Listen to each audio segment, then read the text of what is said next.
That was a witty intro and predatorish, by the way. And yeah, I know they're actually called the Yautja, so don't come at me with that bullshit.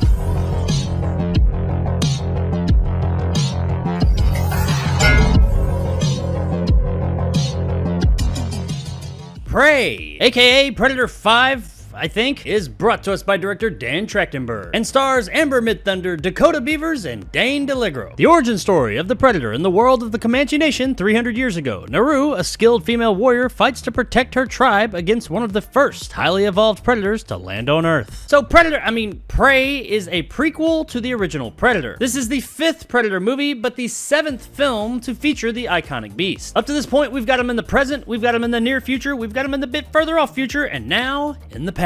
This movie's been in the works for a little while, and honestly, upon first hearing about it and what it was going to be about, I really wasn't that psyched about it. The stuff I was hearing didn't really blow me away. However, the fact that Dan Trachtenberg was writing and directing the film did keep me interested a bit. I love the Predator, even the bad Predator movies. Yes, AVP Requiem and The Predator, I am looking at you. Don't judge. So I was hoping the movie would be a good time. However, given the series' more recent track record, things weren't looking good. But thankfully, I'm not always right. Prey was pretty fucking cool. The movie gives Predator fans what they really want. The Predator out there hunting things and killing them.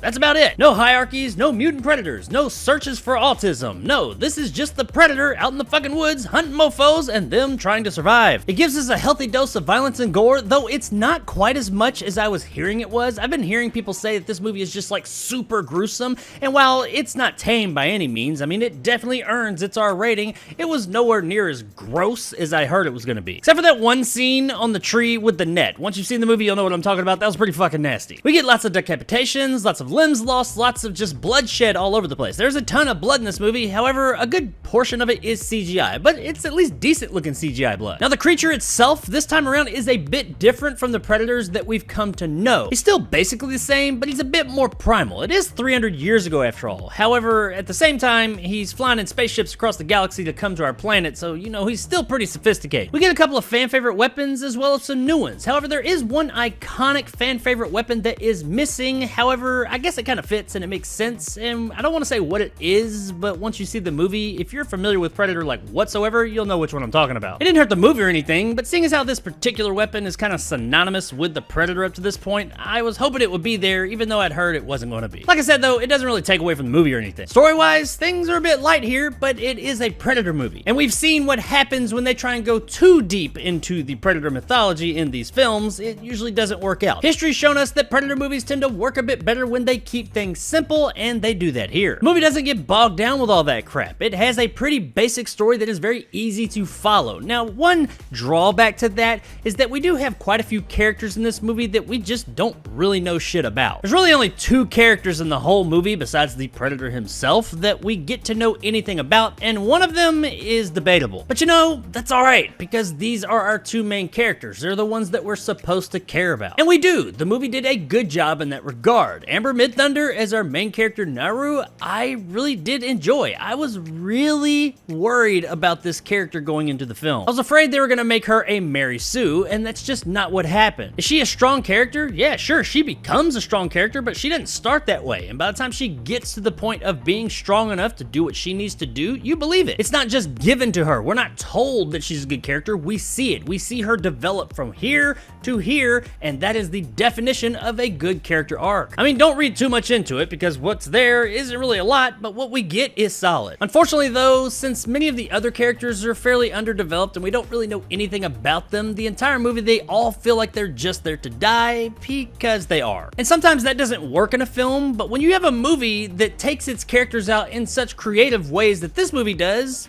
it's okay. Because I'm pretty sure that this Predator movie has more distinct kills than any other Predator movie up to this point. Like, this Predator's one creative fucking killing machine here. I don't want to give any of it away just because that's one of the best parts of the film, but if you're coming into this thing wanting to see some creative kills, you're gonna get that. And that brings us to the big bad Predator himself. This character has changed in ways over the years as these films have gone on. And that trend continues here, kinda sorta. This Predator is different than the other Predators, but it makes sense here. This Predator seems a bit more primal because, like I said earlier, it's 300 fucking years earlier. It does seem like they scaled some things back for this Predator. He seems more like he is in line with what we got in the first Predator film, but just an older version. So yeah, good job, Trachtenberg. You gave us a solid Predator in a Predator movie. Now, not all is perfect here. Beyond the character issues I was talking about earlier, we also have the CGI. Now, for the most part, the CGI is okay. That being said, when it's on screen, you can tell that it's CGI. They're not fooling anybody with this. It's good CGI, but it is CGI nonetheless. There's a whole lot of fake CGI animals running around in the forest in this movie. Add on top of that the copious amounts of CGI blood that we get in this movie, and you've got a fairly heavy CGI flick. I wish there was more practical work in that regard, but it is 2022, so it's kinda to be expected at this point. And though there is quite a bit of it, their use of it and the way that the Predator goes about doing his Predator thing in the movie is so cool that it makes you kinda okay with it. Now, to contrast that, I do have to really quick call out the locations that this movie was filmed in. This movie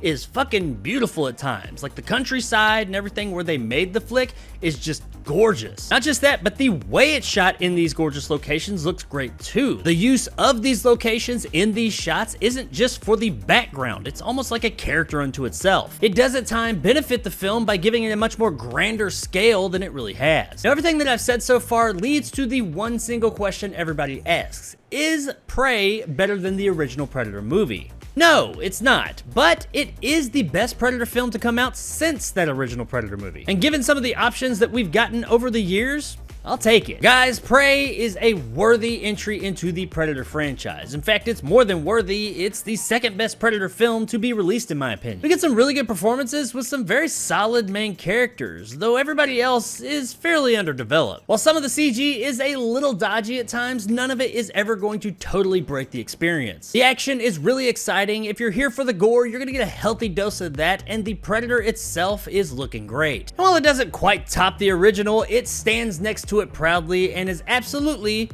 worth a buy. Do it. Do it. Show me the money. Do it. You motherfucker! So, do it. If you're a Predator fan, you're probably really gonna like this movie. If not, you might still enjoy it, so check it out one night. So there it is, guys, my review of Prey. If you enjoyed and want more content like this, hit that subscribe button and help my little channel grow. If you want to help out the channel, check out my Patreon in the description below. Become a jarhead and get some of the awesome benefits to go along with that, like these guys, and possibly join my top tier and become a bad motherfucker like my man Silverlock and Marge G. If you liked what I had to say, give me a like. If not, let me know in the comments below why. And as always, stay sexy, Yautja Prime. Whatever did this, I can kill it. I did want to say real quick that there is not a post-credits scene in this film per se, but you do want to hang around for the animated portion of the credits, which is like maybe the first quarter of them, because it does tell a further story beyond the credits. And it's really the last few seconds of this animated portion that gives you an idea of what happened later on and could possibly explain a certain thing that shows up in this movie that connects it to an earlier film in the franchise. If you know the films, you're going to be asking yourself, how did this certain thing get to a place? And this little animated portion could possibly answer that. And if you do know the films and you haven't seen this movie yet and you're watching this review, then you probably know exactly what thing I'm talking about. So sorry, I possibly kind of sort of may have ruined that or spoiled something, but I think we all fucking knew that this thing was going to be in the movie. And if you didn't know that this thing was going to show up in the movie, do you really know the films? Nah.